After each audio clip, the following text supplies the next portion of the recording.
algo que la humanidad no entiende. ¿Y sabes por qué?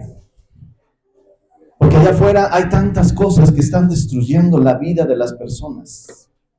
Allá afuera hay tantas cosas que están destruyendo familias, que están destruyendo hogares. Y es difícil hablar del amor cuando no existe un amor allá afuera. Es difícil hablar de un amor cuando vemos a nuestros hijos muriéndose en las drogas. Es difícil hablar del amor cuando vemos matrimonios destruyéndose. ¿De qué amor me hablas entonces? ¿Cuál es ese amor del que me hablas? ¿Sabes lo difícil que es poder hablar del amor cuando la gente lo único que ha recibido es rechazo? La palabra de Dios nos muestra un versículo que nos habla de ese amor. Está en el libro, en la carta del apóstol San Juan, capítulo 3, versículo 16. Hace rato lo leímos.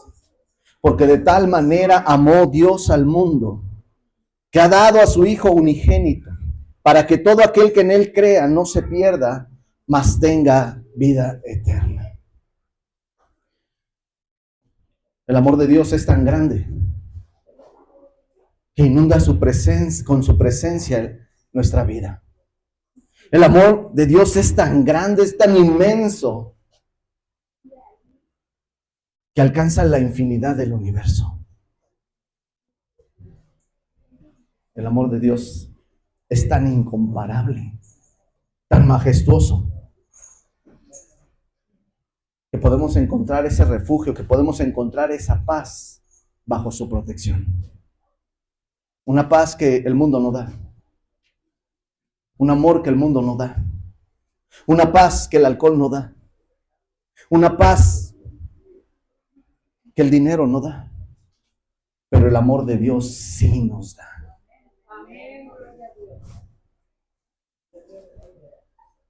Antes de empezar, quiero comentarte y platicarte esta pequeña historia. Hace mucho tiempo había un jovencito, un niño de 6 años. Un niño de 6 años. Cuando tenía 3 años murió su padre. Vivían en extrema pobreza junto con sus demás hermanos y su mamá. A los 3 años un niño no se puede defender. A los 3 años un niño no sabe cómo es la realidad afuera. Muere su papá. Su mamá y sus hermanos quedan en extrema pobreza. A los 6 años su mamá se vuelve a casar. Se vuelve a juntar con otro hombre. No tardó mucho tiempo para que esta otra persona, otro varón, violara al niño. Desde los 6, 7 años este niño fue violado. A los 8 años se entera toda la familia, los tíos, los primos, de que ese niño había sido violado. ¿Sabes qué pasó? ¿Sabes cuál es la crueldad del mundo? Que ahora los tíos también querían abusar del niño y empezaron a abusar de él. Los primos jugando abusaban del niño también.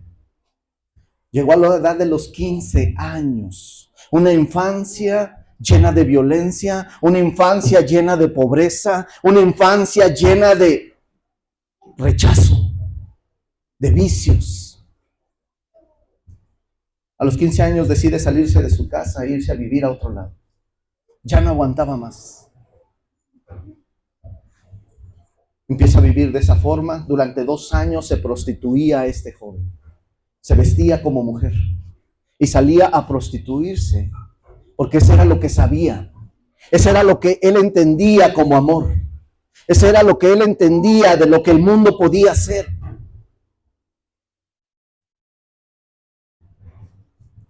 Tenía 17 años y un día, cansado de la vida, dijo: este es mi último día. Voy a salir como todos los días a prostituirse. Pero llegando tenía planeado quitarse la vida. Sale en la tarde, vestido de mujer, Y un amigo de la infancia lo ve a lo lejos y empieza a caminar y lo alcanza y le empieza a llamar por su nombre. El vestido de mujer no hace caso y continúa hasta que lo alcanza su amigo y le dice: espérame, ¿no recuerdas quién soy? Y él, avergonzado porque no quería que conocieran esa etapa de él, le dice: no, no te conozco. Le dice: soy fulanito, vivía cerca de tu casa hace años. Te conozco, eres mi amigo. Le dice: ¿a dónde vas? Dice: al único lugar a donde se hacen las cosas, a prostituirme. Le dice: te invito a otro lado.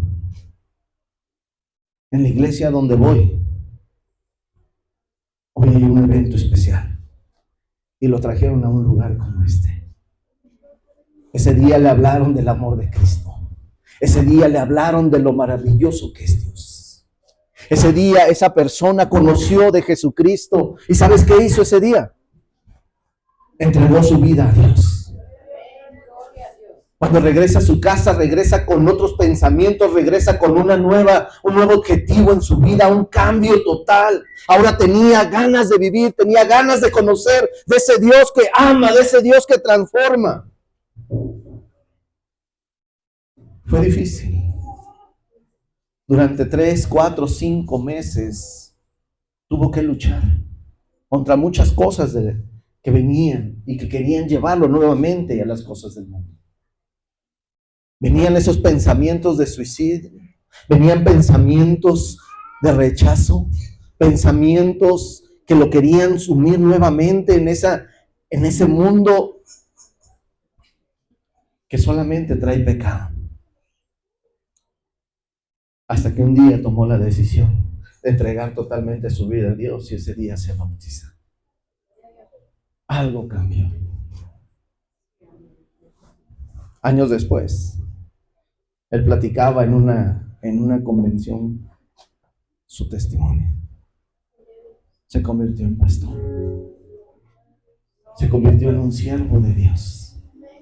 ¿Y sabes por qué? Porque Dios transforma. Pastor, ¿pero cómo pudo usarlo él? Porque Dios no se fija en nuestro pasado. Dios te ama a ti. Tomamos decisiones equivocadas, sí, todos tomamos decisiones equivocadas, pero Dios te ama. Dios nos ama y puede restaurarnos. Este versículo dice: porque de tal manera amó Dios al mundo, que ha dado a su Hijo unigénito, para que todo aquel que en él crea no se pierda, mas tenga vida eterna. El apóstol Juan trata de explicar ese amor que Dios nos da. Y en el versículo siguiente lo plasma todavía aún mejor, porque muchas personas no creen en este amor y siguen lastimándose y siguen lastimando a otras personas. Es que mi pasado estuvo muy mal, es que yo fui pecador, es que yo hice tantas cosas.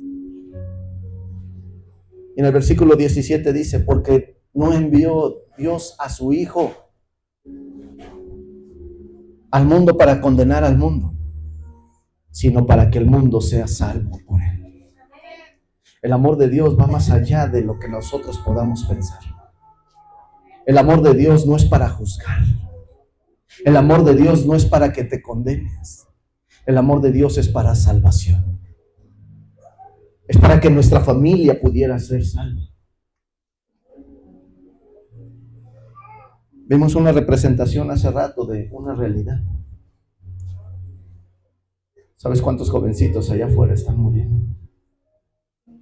¿Sabes cuántos jovencitos allá afuera están quitándose la vida por las drogas? ¿Sabes cuántos matrimonios se están destruyendo?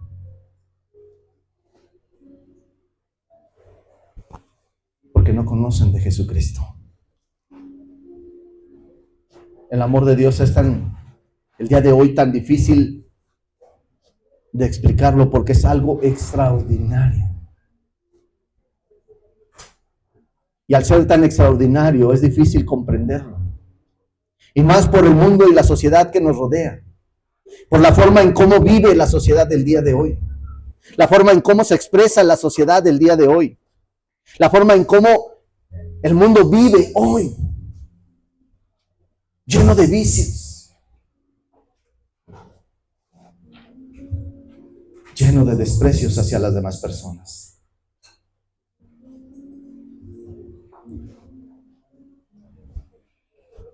El amor que Dios nos da, te puedo decir algo, no se puede expresar, no puede definirse de una forma general. No te puedo definir el amor de Dios de una forma genérica, porque no existe esa forma. El amor de Dios puede ser entendido a través de las experiencias personales. Yo te puedo decir cuánto Dios ha hecho en mi vida. Yo te puedo decir lo que Dios ha hecho en mi vida. Pero para que tú conozcas y vivas el amor de Dios, tienes que vivirlo. Tienes que experimentarlo. Tienes que ver lo que Dios puede hacer en tu vida. Cada uno de nosotros ha vivido de una forma diferente. Algunos de una forma más intensa que otros. Algunos han sufrido más que otros. Algunos han sufrido rechazo. Algunos han sido lastimados en su corazón. Pero lo que te puedo decir en este momento es que Dios te ama. Que Dios te ama de una forma sobrenatural. ¿Cómo se refleja ese amor de Dios en nuestra vida? ¿Cómo se refleja? Bueno, porque cuando ya no tenemos fuerzas, porque cuando ya no podemos más, Él nos sostiene en sus manos. ¿Quieres experimentar eso? Dile, Señor, yo quiero sentir tu amor.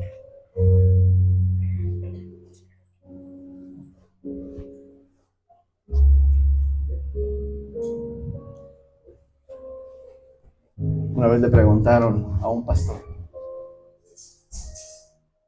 Papá y mamá se acababan de quitar la vida. El papá le dispara a la esposa y la mata. Después de haber matado a su esposa, el papá se dispara, se quita la vida él solo. Tenían 2 hijos pequeños, 8 y 11 años. Estaba el servicio fúnebre. Llega el pastor, los niños lo ven porque iban a la escuela dominical. Corren hacia el pastor y le dicen, pastor, dígame la verdad. Los 2 niños corren hacia él. Dígame la verdad. ¿Dónde están mis papás? ¿Dónde está mi papá en este momento? ¿Dónde está mi mamá? ¿Qué les dices?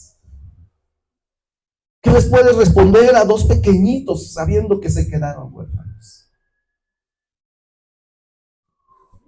Sin embargo, el amor de Dios es tan grande, tan maravilloso, que cuida de nosotros. Porque Él nos sostiene aún en esos momentos difíciles. ¿Qué más puede hacer el amor de Dios? El amor de Dios puede cuidar nuestro corazón. El amor de Dios cuida nuestro corazón. Yo no sé cuántas veces te han lastimado. Yo no sé cuántas veces te han rechazado. Yo no sé cuántas veces te han dicho, tú no eres de aquí. Tú no eres mi hijo. Ya no te quiero. Sin embargo, el amor de Dios cuida nuestro corazón.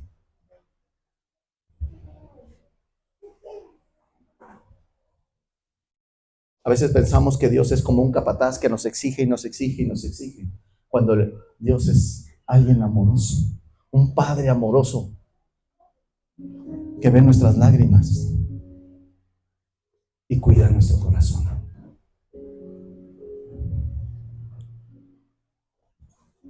La Biblia nos expresa cómo el amor de Dios se manifiesta de forma especial en cada uno de nosotros. Había un hombre llamado David, un hombre que Dios escogió para ser el rey de Israel. Se equivocó, sí, se equivocó en muchas ocasiones, pero siguió buscando de Dios, siguió confiando en Dios. Al grado que en el Nuevo Testamento le dicen David que tuvo el corazón conforme a Dios.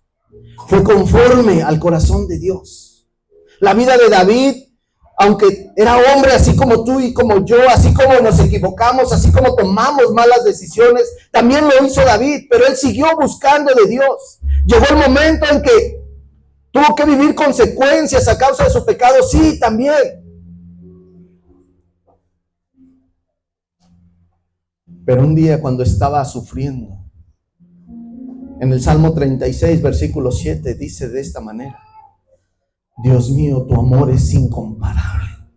Bajo tu sombra protectora, todos hallamos refugio.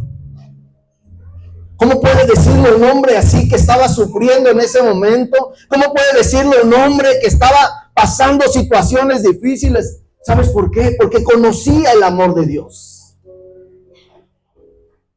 Dice, tu amor es incomparable, que bajo tu protección todos hallamos refugio. Más adelante en el Salmo 103, David vuelve a expresar algo muy similar. Dice, tan inmenso es su amor por los que lo honran, como inmenso es el cielo sobre la tierra. Dios te ama. Dios nos ama. No importa lo que hayamos vivido, no importa lo que hayamos pasado, no importa cómo haya sido nuestro pasado, Dios está esperando que tú regreses. Dios está esperándote a ti. ¿Por qué sufre la gente allá afuera? ¿Por qué sufre?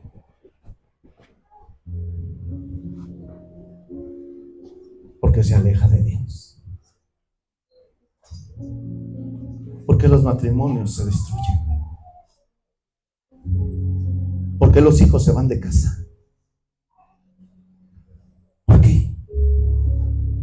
Porque nos alejamos de Dios. Y tan solo basta decirle, Señor, quiero regresar, quiero conocerte.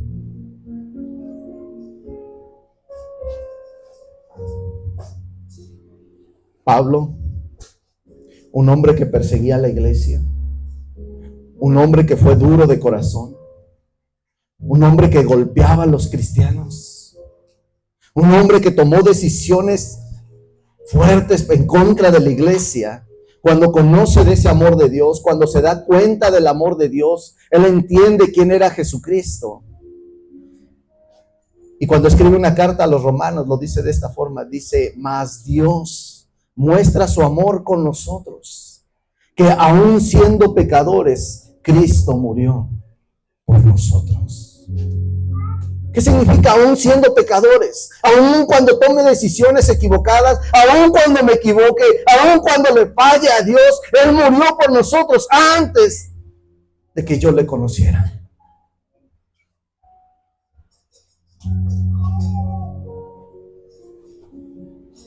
Déjame preguntarte algo en este momento. No me lo contestes, solamente quiero hacerte la pregunta y razónala un poquito. ¿Cómo está tu vida en este momento? ¿Cómo está tu familia en este momento? ¿Cómo está tu relación con Dios en este momento? ¿Eres feliz? ¿Eres feliz? Decía una persona, ¿cómo estás viviendo? O mejor dicho, ¿cómo estás sobreviviendo?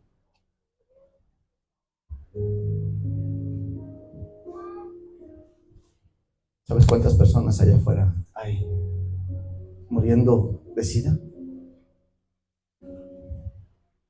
¿Sabes cuántas personas allá afuera están muriendo a causa de la cirrosis?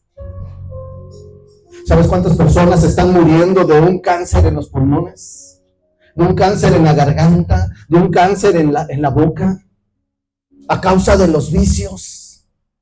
¿Sabes cuántos jovencitos el día de hoy alcanzan estadísticas que murieron por las drogas? ¿Eres feliz con eso?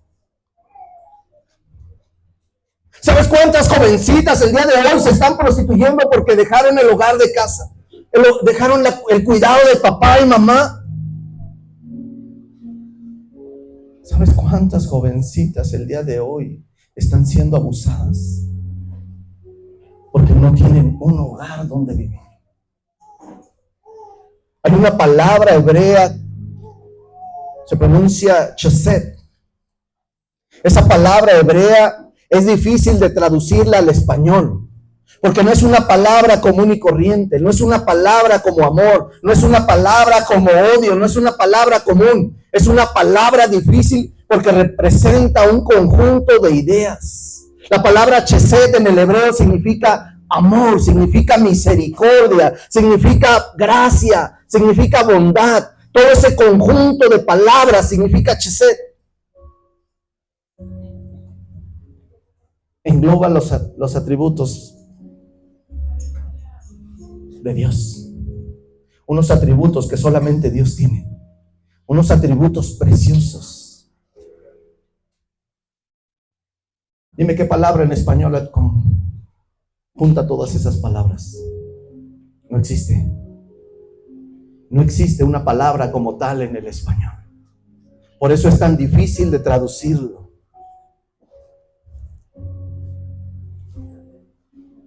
Más allá del amor, más allá de la misericordia, chesed implica lealtad, implica un pacto, implica fidelidad. Y cuando la palabra de Dios habla del amor que Dios tiene hacia nosotros, utiliza esa palabra chesed. ¿Por qué un pacto? ¿Por qué implica un pacto?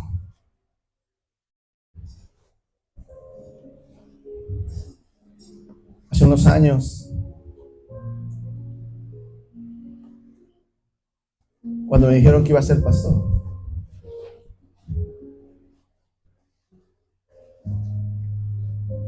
yo tenía miedo. Yo le decía a Dios, yo no quiero sufrir. Yo no quiero ser lastimado, ni mucho menos porque que lastimen a mi familia. Pero hubo algo que tocó mi corazón y me llevó a tomar una decisión. Y le dije, Señor, yo voy a predicar tu palabra. Yo quiero predicar tu palabra. Pero vamos a hacer un pacto entre tú y yo. Y le dije, yo quiero predicar tu palabra hasta el último día de mi vida. Pero tú cuida de mi casa.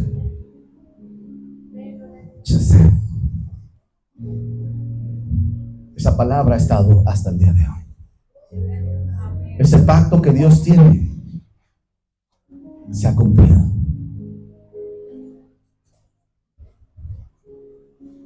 ¿Sabes por qué el humano ha tergiversado la palabra amor?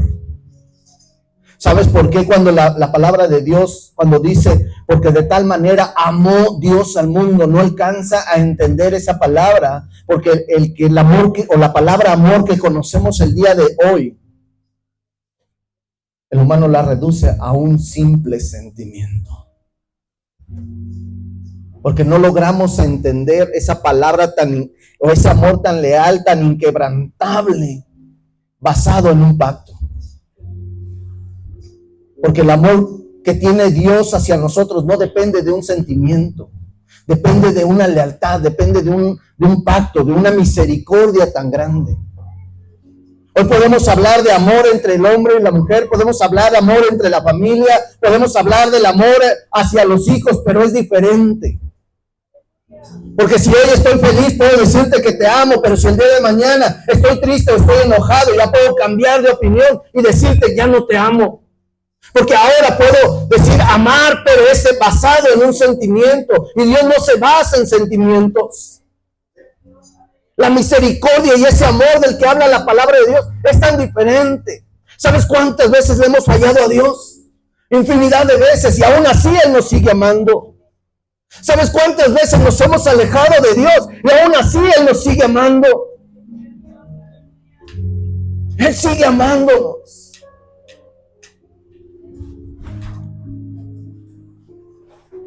¿Sabes cuántos pastores se han ido al mundo nuevamente? ¿Sabes cuántos cristianos han dejado de asistir a la iglesia por un sentimiento? Ya no voy a ir a la iglesia. ¿Pero por qué? Porque el pastor no me saludó. Ya no voy a ir a la iglesia. ¿Pero por qué? Porque mi familia me dijo que ya no iba a estar conmigo. Porque ahora me había vuelto un aleluya. Sin embargo, Dios nos sigue amando.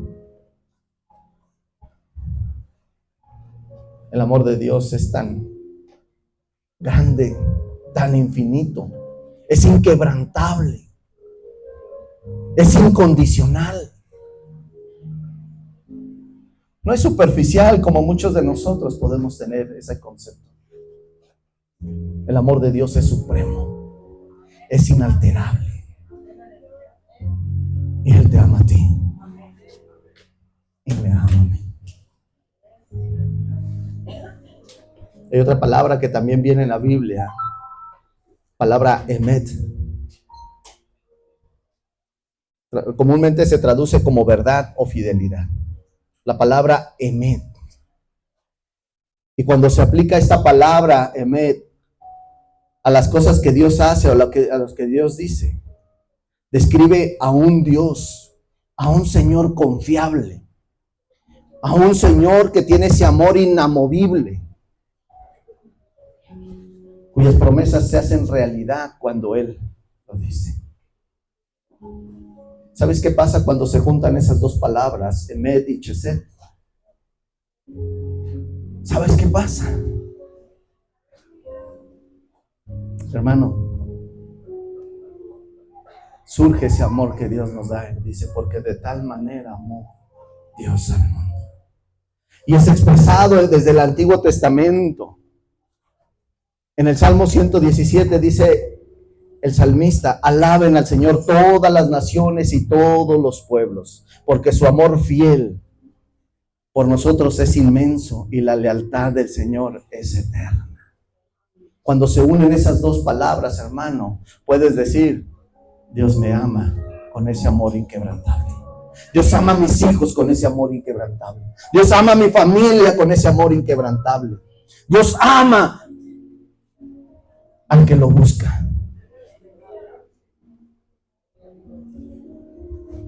Dice, porque ha dado a su Hijo unigénito. Ese Dios que no podemos ver, ese Dios que no podemos tocar, ese Dios que podemos sentir en nuestro corazón, en las cosas que cuando están mal podemos sentir esa paz, esa tranquilidad, podemos sentir ese resguardo de Dios, pero que no lo podemos ver, hermano. Podemos conocer de Jesucristo. Es la imagen de ese Dios que no vemos. Es esa imagen viva. Ese Jesucristo que nos habla la palabra de Dios es la unión de esas dos palabras, chesed y emet. Y Juan en esta misma carta, al inicio de su carta, en el capítulo 1, versículo 1, dice algo muy hermoso. Dice, en el principio era el verbo, y el verbo era con Dios, y el verbo era Dios. Más adelante dice, y aquel verbo se hizo carne, fue hecho carne y habitó entre nosotros, y vimos su gloria, la gloria como la del Padre, como la del unigénito, lleno de gracia y de verdad. ¿Qué significa eso? Ese amor tan grande que Dios tiene para con nosotros. Él conoce nuestra situación, Él conoce nuestra realidad, conoce nuestros problemas. Él conocía a la humanidad y sabía lo que estaba sufriendo. ¿Sabes cuántas personas estaban decepcionados de la religión? ¿Sabes cuántas personas estaban decepcionados de la iglesia? ¿Sabes cuántas personas querían quitarse la vida en ese momento? ¿Sabes cuántas personas estaban sufriendo porque su familia estaba mal? Él conocía toda esa situación. A lo mismo que conoce hoy la situación que está pasando en nuestra casa. Y ese verbo se hizo carne.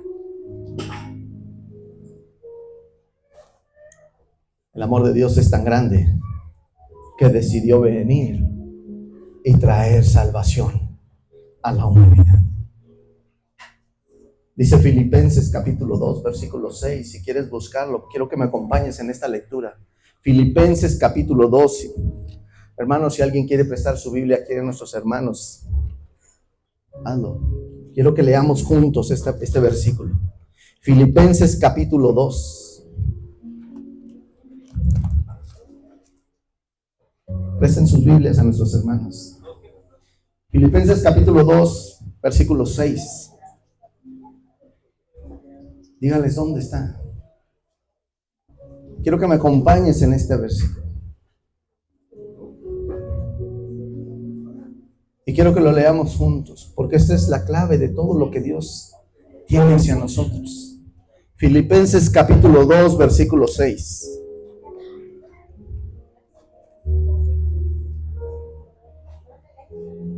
Amén. Dice de esta manera: el cual, siendo en forma de Dios, no estimó el ser igual a Dios como cosa a que aferrarse, sino que se despojó a sí mismo, tomando forma de siervo, hecho semejante a los hombres. Y estando en la condición de hombre, se humilló a sí mismo, haciéndose obediente hasta la muerte y muerte de cruz. Por lo cual Dios también le exaltó hasta lo sumo y le dio un nombre que es sobre todo nombre, para que en el nombre de Jesús se doble toda rodilla, de los que están en el cielo y en la tierra y debajo de la tierra, y toda lengua confiese que Jesucristo es el Señor, para la gloria de Dios Padre. La palabra de Dios nos dice que Él se humilló, Él siendo Dios vino y se hizo carne, para que pudiera entender y pudiera ver lo que tú y yo estamos haciendo. No es que Dios no lo conociera, no es que Dios no lo entendiera, es para que tú y yo también pudiéramos decir: Él sufrió lo mismo que yo. Porque podríamos decir en este momento: es que Él no conoce mi sufrimiento, es que Él es Dios y tiene poderes sobrenaturales. No, dice que se humilló hasta los... Siendo Dios, tomó forma de hombre y vino a vivir lo que tú y yo también vivimos. ¿Tuvo hambre? Sí, tuvo hambre. ¿Tuvo dolor? Sí, tuvo dolor. ¿Tuvo preocupaciones? Sí, tuvo preocupaciones. Sufrió lo mismo que tú y yo. Pastor, pero yo he sufrido mucho. Sí, no lo voy a negar. Pero muchos de esos sufrimientos es a causa de las decisiones que tomamos. Y sin embargo, aún así Dios te dice: te amo.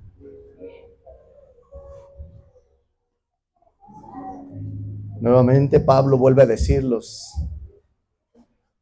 en Romanos: mas Dios muestra su amor por cada uno de los que estamos aquí, que aún siendo pecadores, Cristo murió por nosotros.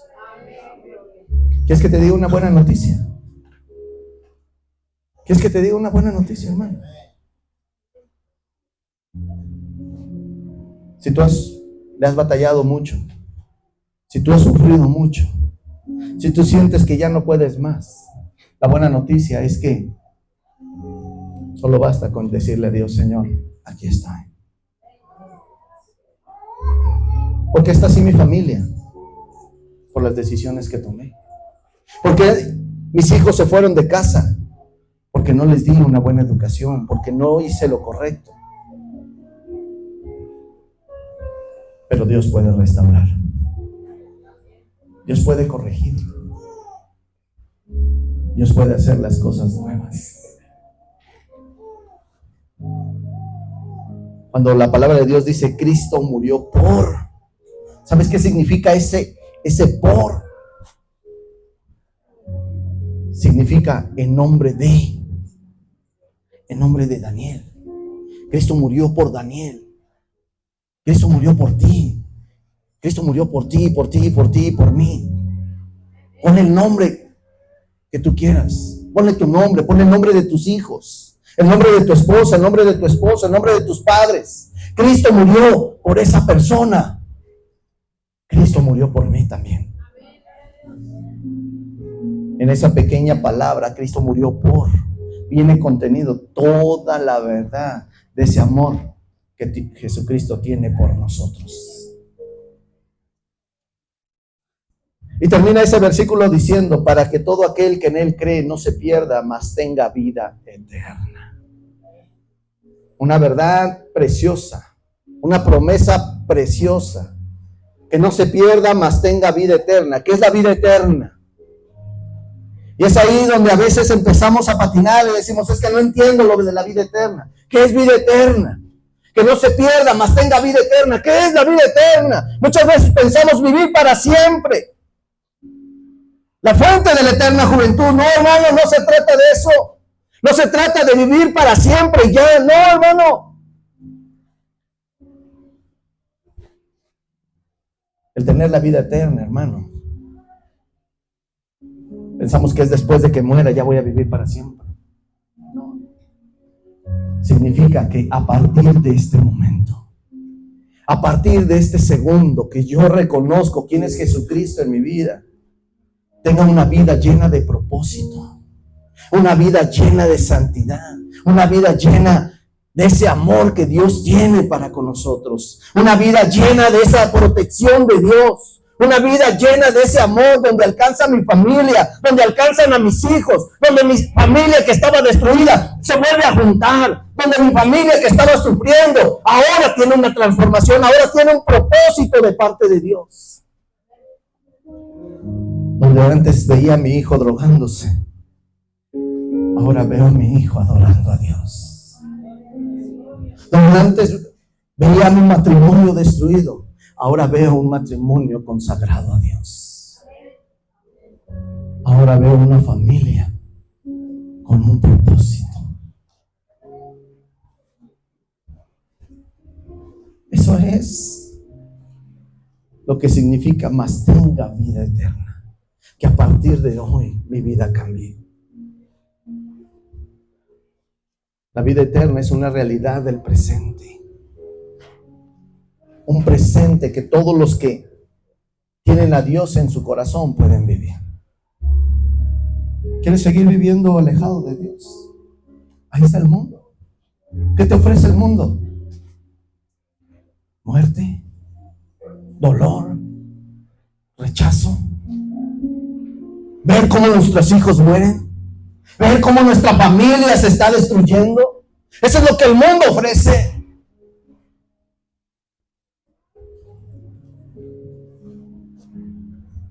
Pero ¿sabes cuál es el propósito de ese versículo? ¿Sabes cuál fue el propósito por el cual Jesucristo muriera por nosotros? De que tú y yo pudiéramos conocer lo hermoso que es vivir bajo la plenitud de Dios. Dice un versículo ahí en Isaías, porque Él cargó nuestras enfermedades y soportó nuestros dolores. Y gracias a sus heridas, dice, recibimos paz y fuimos sanados. ¿Cuántas personas allá afuera están muriendo de angustia porque tienen cáncer? ¿Sabes cuántas personas allá afuera se quieren quitar la vida porque le dijeron, ¿sabes qué? Tienes diabetes. Porque tienes una enfermedad en etapa terminal. Hermano, yo te puedo decir que Jesucristo murió por nosotros. Y Él sanó nuestras enfermedades. Por sus llagas nosotros ya fuimos sanados. La vida eterna comienza, hermano, en este momento, si tú decides aceptar a Dios en tu corazón. Y se consolida cuando tú tomas la decisión de ser bautizado en el nombre de Jesucristo. La decisión es tuya. Había un hombre, la Biblia dice, había un hombre que había sido paralítico por 38 años. Vivía pidiendo limosna. Vivía en la miseria, vivía en la extrema pobreza. Su ropa estaba mal, estaba maloliente. Y dice la Biblia que Había una fuente y cuando las aguas de esa fuente se empezaban a mover, se empezaban a revolver, dice que un ángel bajaba y tocaba esas aguas y las aguas se empezaban a mover. Y el primer enfermo, la primera persona que llegara y se metiera y tocara esas aguas era sanado. Y un día llega Jesús a ese lugar y ve a ese paralítico, ve a esa persona que estaba tirada en el suelo, sucia, maloliente, con esa enfermedad, 38 años sufriendo, y le dice: ¿por qué no vas a que sanes? ¿Y sabes cuál fue la respuesta de esta persona? Le dijo: es que no puedo, porque nadie me quiere ayudar. Porque cuando empiezan a revolverse las aguas, yo por más que trato de llegar, siempre hay alguien que me gana y entra primero que yo. Y Jesús le dice: ¿quieres ser sano? ¿Sabes por qué le pregunta: ¿quieres ser sano? La respuesta obvia sería: claro que quieres ser sano. Claro que quieres salir de esa miseria. Claro que quieres salir de ese dolor. ¿A quién le gusta ser humillado? ¿A quién le gusta ser rechazado? ¿A quién le gusta vivir de esa forma? A nadie. Es obvio que quiere ser sano. Es obvio que quiere cambiar su vida. Pero Jesús le dice: ¿quieres ser sano? ¿Sabes lo que implicaba esa palabra? Esa respuesta que la persona le iba a dar. Porque si él decía: sí, quiero ser sano, él tenía que dejar de pedir limosna. Porque a lo mejor toda su vida se le había pasado pidiendo limosna y eso era su fuente de ingresos. Estaba acostumbrado a pedir limosna, estaba acostumbrado a vivir en el suelo, estaba acostumbrado a que todo el mundo lo rechazara. Esa era su vida. Y la respuesta que si él decía: sí, quiero ser sano, era: ya no vas a vivir en ese suelo. Ya no vas a vivir ni te vas a conformar con esa miseria. Ya no te vas a conformar con la lástima de la persona. Ya no vas a vivir de limosna. Ahora va a cambiar tu vida. Ahora vas a tener que ser alguien mejor. Por eso Jesús le dice: ¿quieres ser sano? Porque la decisión en este momento es de nosotros. Jesucristo ya pagó el precio. Porque de tal manera amó Dios al mundo que dio a su Hijo unigénito, para que todo aquel que en Él crea, para que todo aquel que tome la decisión, para que todo aquel que diga: yo quiero seguirte, Señor, no se pierda, mas tenga vida eterna.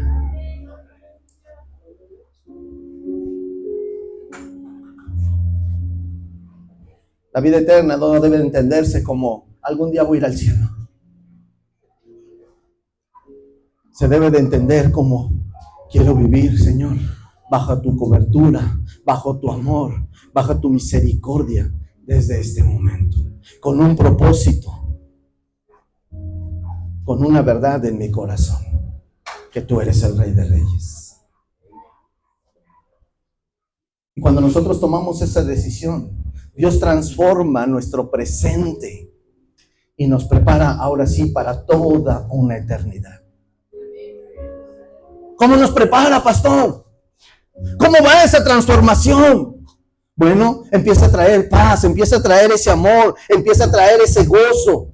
Donde antes había tristeza, ahora ya hay alegría. Donde antes había muerte, ahora hay esperanza. Donde antes había enojo, ahora hay un gozo. Donde antes había una familia destruida, ahora hay una familia con propósito. Donde antes había hijos drogadictos, ahora hay hijos adoradores de Jesucristo. Ahora hay una plenitud en las cosas de Dios. Quiero terminar con esto. El amor que Dios nos da no es un sentimiento pasajero. No lo es. Es un amor eterno. Es un amor fiel. Es un amor inquebrantable. Ese es el amor de Dios. Yo no sé si a ti ya te habían hablado de Jesucristo. Yo no sé si tú ya servías en la obra de Dios. Y no sé por qué te alejaste. Y tal vez podrás decirme en este momento: pastor, mi fe no cambia. Mi fe sigue estando intacta. Y te voy a decir la realidad. Esa es la mentira más grande del diablo que pueda poner en tu corazón. Porque en el momento en que tú dejaste de servirle a Dios, en el momento en que tú dejaste de congregar, en el momento en que tú le diste la espalda a Dios, en ese momento no estás demostrando una fe. Le estás demostrando que algo había en tu corazón. Cuando Dios no tenía la culpa, tú te enojaste con Él. ¿Quieres mostrarle tu fe a Dios? Sírvele. ¿Quieres mostrarle tu amor a Dios? Sírvele. Acéptalo. Acéptalo en tu corazón. Porque ese amor que tiene Dios para con nosotros se manifestó en la cruz del Calvario, donde Él tomó nuestro lugar y murió por ti y murió por mí. Ahí cargó nuestro pecado. Nos mostró el camino que tenemos que seguir. Y con este versículo de San Juan 3:16, quiero decirte estas palabras que Dios tiene para ti. Él te dice: levántate, yo te amo. No tienes por qué seguir viviendo caído. No tienes por qué seguir viviendo herido en tu corazón. No tienes por qué seguir viviendo vacío, alejado de Él. Él vino para darnos vida y vida en abundancia. Ponte de pie.